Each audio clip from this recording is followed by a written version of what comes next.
Hey everyone, welcome to you. It is Tuesday, 4 p.m. Eastern Time. I'm Donna Hoffman, the Interior Design Advocate, and when 4 o'clock rolls around on Tuesdays, Eastern Standard Time, we stop everything here at the Design Studio. Katie and I sit down and open things up and get ready to talk to you about all that you're working on the topic of the week that we're discussing. So, this week's topic happens to be about flooring. I get a ton of questions about flooring, so I thought I'd do a little mini lesson on flooring by reminding you about where you should be talking about it and thinking about it in your projects, as well as handling some FAQs that I get a lot. And certainly, if you have a question you'd like to type in live to me now, do so.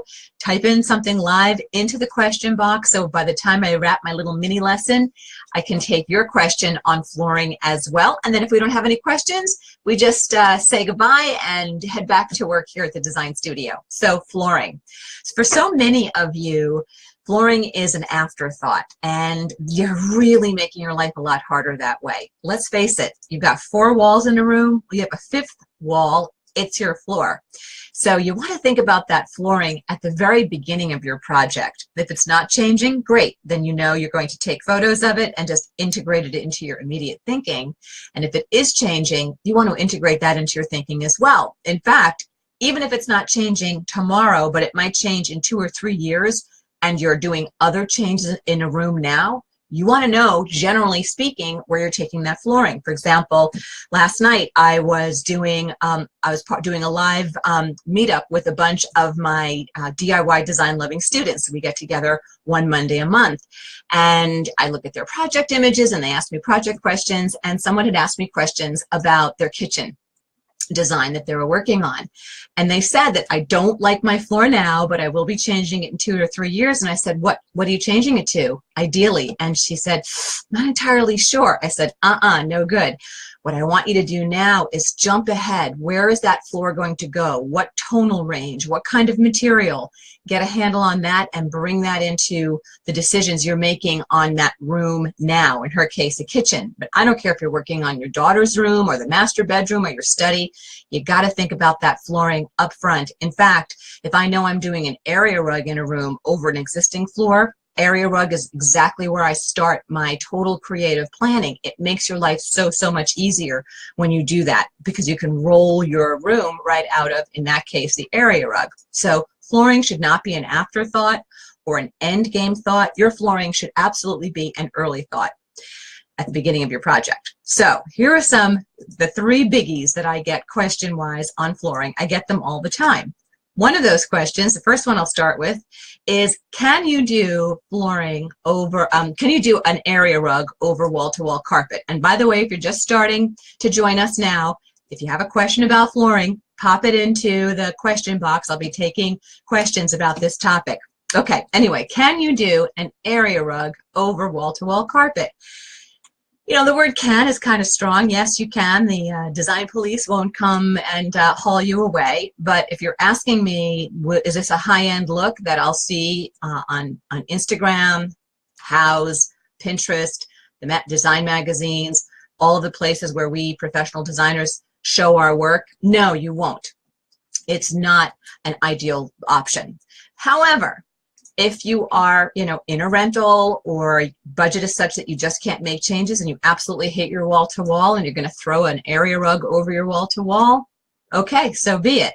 Now, you can layer area rugs. It gets costly when you do it, and it takes a really good eye to be able to do that. But, for example, you could do an area rug in sisal, and then on top of that, you might want to add a woven or tufted wool rug.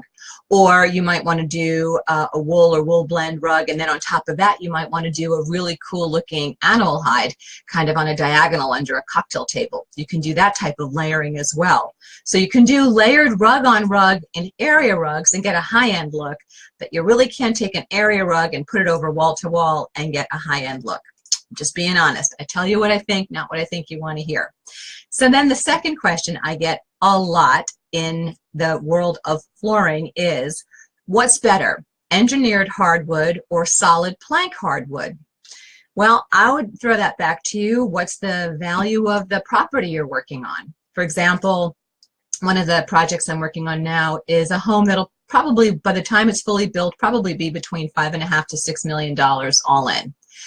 So the wood flooring going into that home is solid plank on the first and second floor. However, in the sub-level, the euphemism now for the basement, in the sub-level, we're doing engineered hardwood. Why? For budget, to pull that budget spend down a bit. If I'm working on a home that in this area, I practice in the Philadelphia region, if I work on a home that's between, you know, 800,000 to $1.2 million, $1.3 million, generally speaking, the flooring that I'm seeing going into those properties is engineered. So what's the difference? With solid plank, you have a full plank of wood. With engineered hardwoods, you have a veneer at the top, and then beneath that you have some substrate wood, lower cost wood product, which can help with stability depending upon who you talk to in terms of warping and such. But it's definitely about taking a lower cost product for the majority of that wood board plank and then doing a thinner veneer at the top. And that thin veneer, it can still be refinished depending upon the flooring group you go with or the flooring manufacturer. It can still be refinished 2 or 3 times. So unless you're planning to, you know, sand down and refinish 3 times in your lifetime with that particular floor, you should be fine if you do want to change that color at some point. So for high-end luxury properties, you do see a lot of solid wood, but we also see a lot of engineered wood in properties that are still considered luxury. So hopefully that helps you. You need a great installer, that no matter what kind of wood flooring you're putting in. And I see some live questions are starting to come in, but I want to answer just one more question that I get all the time. In fact, I just got this question last night. Can you recommend a good floor for pets? So here's the story. You have 2 options with flooring in general. You've got your soft flooring, which is carpets and rugs, right? And then you've got your hard product, and that would be tiles and woods. Tiles can be stone, can be porcelain, right, or ceramic, or laminate. So here's the story. Wood doesn't like water, neither does cloth, which is what really all, you know, rugs are made out of, various fibers. But what you can do with pets is go to luxury vinyl. And of course the you know, complaint is that people don't like the way it sounds.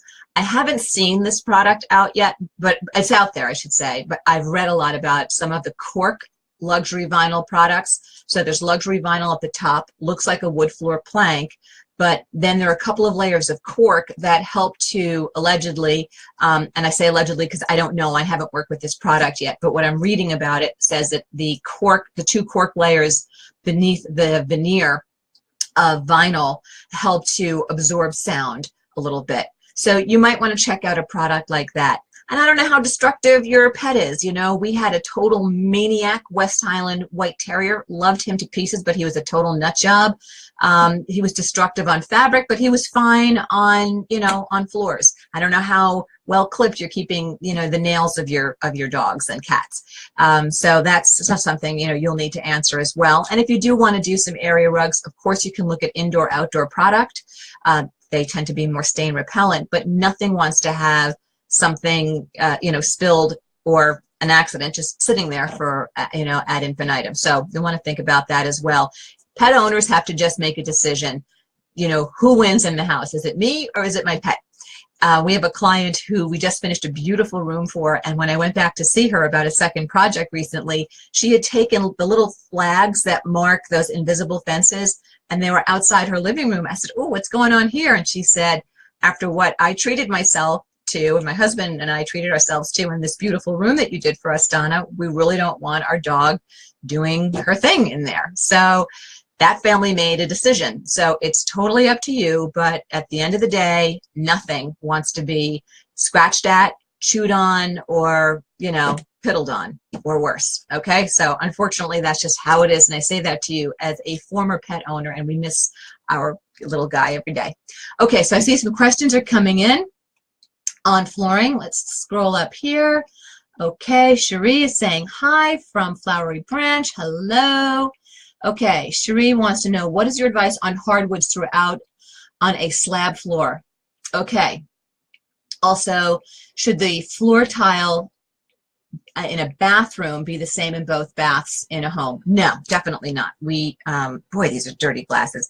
Sorry, I'll give a little sleeve polish here. No, you do not have to do the same flooring tile in your bathrooms. In fact, a designer wouldn't even dream of doing that, so you shouldn't either. Branch out, Cherie, go for it. And as far as doing wood on slab floor, we've done it. The installer, and I'm not an installer, I just design it, I don't create it. So your very talented installer will tell you if he feels or she feels that you should float the floor or do a glue down on that floor. But the short answer is you can certainly have a wood floor on slab. You just need to make sure it's installed properly. The place you really can't do and shouldn't do wood floor is below grade. If you're in a basement that is moist, wood, again, doesn't love moisture. So that's really where you want to maybe go to more of an engineered luxury vinyl, but it sounds like you're above grade. Cherie, by the way, you're asking that question, so hopefully that helps you. I didn't really do a very good job cleaning these glasses, but we're just going to go on. Candace Lewis wants to know, is there such a thing as waterproof laminate flooring? Okay, Candace, so I think I sort of kind of touched on that, you know, with some of the luxury vinyls that I was talking about. And certainly, you know, you can do rolled product, which is, you know, a little more commercial grade. You know, wherever you have a seam, seams aren't going to be happy where water is hitting it, even though it should be very well glued. So there again, it comes down to really excellent installation for you. So I would definitely, when you're doing your hunting for your product, obviously you want to avoid wood if you're worried about water issues, and you probably want to look at flooring that either is rolled laminate or vinyl flooring, or something that has really very large boards, so you have as few seams and as few seams where things are butting one another as possible. Hopefully that helps answer you. Okay, Elaine wants to know, what length should a hallway rug be, as long as the hallway?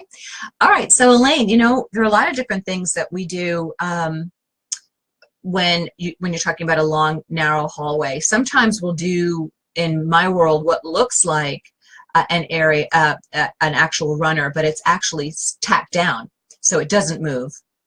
And what we do when we do those things, we will custom it, so that we're controlling exactly how wide and how long it is.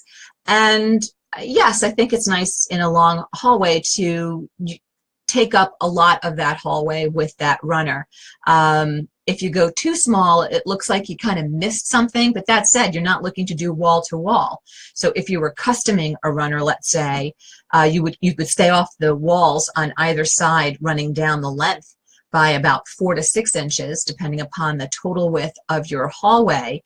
And then you could stop short of some of the entry points of, say it differently, I would look to either go past or stop in front of bedroom doors coming off of that, so that you're creating good footing for people, right? You don't want people to open a bedroom door and walk partially onto a runner.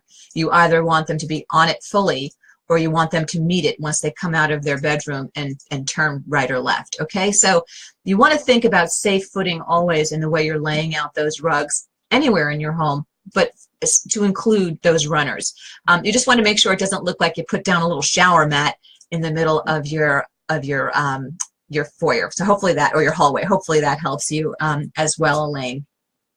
Barbara saying hello from Jupiter, Florida. Hello, Barbara. Karen is asking a non-flooring question, so I'm just going to keep going to look for flooring questions as the topic of the day. Elaine wants to know, we have bamboo flooring, and our grand dog, your grand dog does not damage the flooring. You know, bamboo is a great product, and it's a nice green product as well, because you don't have to hurt the tree when you're pulling it down, the bamboo plant. So, and it grows so prolifically. So that's a great point. Bamboo, for a while when it first came out, we were taught that you had to be careful about below grade on it, but that does not seem to be a problem. And the one thing that some people were objecting to bamboo when it first came out was how heavily striated it is, but I'm seeing some beautiful bamboos out there. So that's a great point, and I'm glad you suggested bamboo for the grand dogs and the dogs out there. Good. Elaine is saying carbonized bamboo is what she's using, so that makes sense. It would be nice and hard once it's carbonized. Okay, Barbara is offering more information about her luxury vinyl. Lori is asking, I have a solid wood floor in my foyer, which is quite large, and I currently have carpet up the stairs and into the living room adjacent to it. Could I use luxury vinyl wood looking floor in the living room of a darker color with it being adjacent to a solid wood floor? No, don't do it, Lori. When people start to abut different wood floors or something that's trying to be a wood floor next to something that is not an actual wood and next to something that's not an actual wood, it just starts to look like a really bad DIY mistake. So if the budget is such that you cannot extend your wood flooring either by adding something new and staining it to look like what's there already, then change your flooring entirely to something else, whatever that something else is for you. And I know that's hard when you are in a home, maybe it's a resale, or you're in a home you've been in for a while and you've been slowly changing it. But I was in a home probably about 2 years ago, and there were 3 different floors in wood on the first floor abutting one another, and it just looked like a mess. And the client had purchased this home really at a great price and thought, oh, I really got a steal on this. And then when they started getting bids for ripping out this flooring and redoing, plus all the other things that they had to do in this home, they saw, and it gets such a great deal because I've got to put all this money back into this home to bring it up to speed. So I will tell you that those flooring faux pas and mistakes can really be problems at resale time, and you can really turn new buyers off if that's something that you're worried about at all. Okay, Joanna's asking, when replacing laminate in a bathroom, is old laminate generally fully removed, or is new laminate placed on top? Do you know when asbestos was no longer included in production, or how to tell? Joanne, I don't know how to advise you on that latter part of your question. I'd ask you to do a little Googling and research, and also ask an excellent installer. And anytime I've been involved in, whether it's wallpaper, whether it's laying in new flooring, the teams I've worked with, we've always ripped up what was there and put something else on top of it. So you have a nice, fresh, clean substrate. Sometimes even the subfloor has to be repaired or tended to, particularly in a bathroom if there's been any water problems or something wasn't sealed properly. So I wouldn't try to lowball it there. I would make sure you get things up and out that need to be removed, so you're putting something in cleanly. But again, I'm a designer. I design it. I'm not a DIYer, and I'm not a builder, or a contractor, or a flooring installer. So on something technical like that, Joanne, I would really defer to, on my team, I would look to my builder and say, builder, what do you suggest here? So I'd ask you to do the same thing. But it's a great question, and I hope you'll let us all know what you find out once you ask some of the flooring installers that you're dealing with. Okay, looks like we've got one question left on flooring. Mindy is saying she's thinking of a gray and white 15 by 15 tile in the kitchen done in a checkerboard pattern. Ooh, that sounds yummy. Is this as classic as I hope it is? Yeah, I love it. I think that will be just outstanding. I'd love to see that, and everything else you're loading in around it, but that's really going to be exciting. I love that. I don't know if you're laying it on the a straight lay, or if you're going to do it on a diagonal, Mindy, but either way, that's pretty good looking. And diagonal will actually open up the kitchen a little bit. Diagonal lines tend to push things apart, so that could be interesting. Can't wait to see more pictures. Okie dokie, I have time for about 1 or 1.5 more questions, because we've got more work to do here. So let me see. These questions are rolling in on flooring. Tricia wants to know, is cork a good choice for kitchen floors? I'm about to reno a 1953 ranch with hardwoods throughout. I'll tell you what, cork is a nice soft product underfoot. So I do see a lot of people. We haven't successfully had a client sign off on cork when we've showed it, but I love it. And I think it's wonderful in any space where you're going to be standing a lot, or even when kids are playing, kids' playrooms. I just think it's just very nice underfoot and warm underfoot and easy on the knees and the back. So I think it's great for your kitchen. Okay, one more question on flooring. Let's see. Wanda wants to know if LVT is waterproof, as in, can you keep water from getting under it? It has to be installed very well, okay? So you need a great installer, Wanda, who's going to really lay it in correctly and seal it properly, right? However, nothing wants to be in a flood zone. Nothing wants to be in a basement that floods. And it's not the product itself that might be problems, but any sort of underlayment that goes underneath that product. So there again, I would have you really do a great job in vetting whatever resource, distributor, store that you're working with, or installer or builder that you're working with on that lay-in, and just make sure that you really quiz them about the site location where it's going. Any field conditions, that's what we call it, field conditions. It's a damp basement, or it's a basement that's had issues with mold or mildew in the past, or it's below grade, meaning below level. It's in the basement and it's not an above ground basement. All of those things will affect the kinds of flooring choices you can and should or should not put into an environment, okay? So my lovelies, it was so good being out here with you. Katie and I have a lot more to do before we wrap here at our design studio, so I'm gonna scooch off with you now, but I invite you to join me next week for another Facebook Live. We'll be talking about the agony of the heirloom furniture. What do you do with that inherited furniture that you just can't stand, but you feel so guilty when you think about getting rid of it? Oh, we'll be talking about that. And hey, if you liked what you saw here today, high tech, here we go. Follow me on Instagram at decorating.genius. That's decorating.genius on Instagram, so we can keep inspiring you and taking you under our wing. As ever, everyone, keep designing. We love being here for you every Tuesday, Eastern Standard Time, 4 p.m. And in the meantime, be bold and be brilliant in your design, but above all, my lovelies, be wise. See ya.